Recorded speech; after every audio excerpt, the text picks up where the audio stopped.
Vic, obviously a difficult day today with not getting on the field. Can you talk us through exactly why we aren't playing today?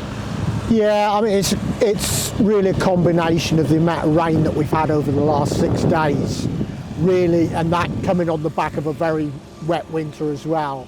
Is the ground is absolutely at saturation point, and any rain that we get overnight is just topping it back up.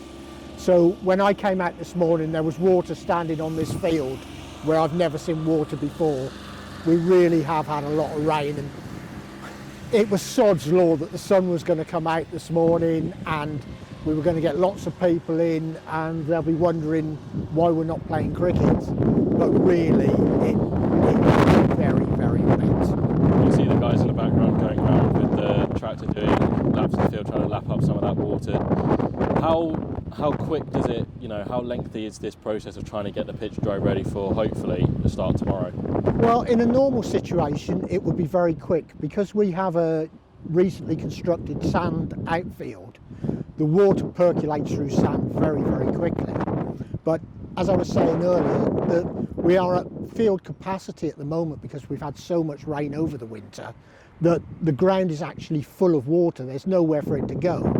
And so any rain that we get just sits on top and will take time.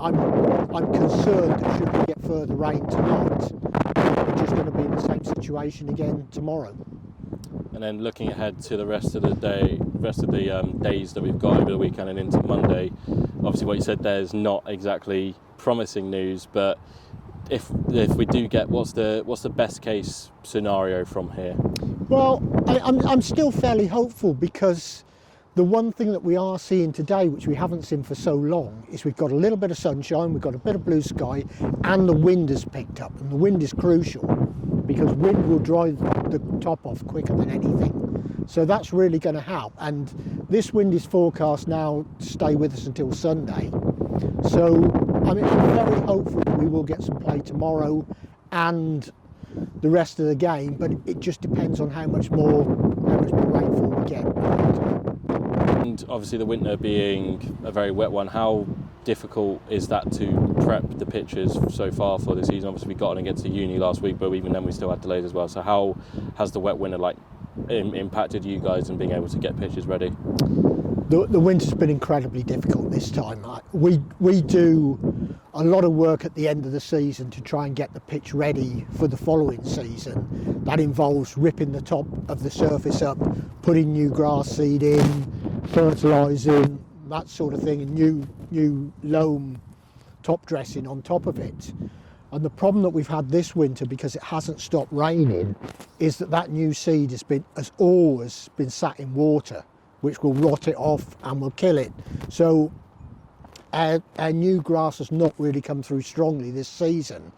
Add that with the cold temperatures that we've had. The ryegrass that we use needs to be at 8 degrees ground temperature, soil temperature, before it will grow properly.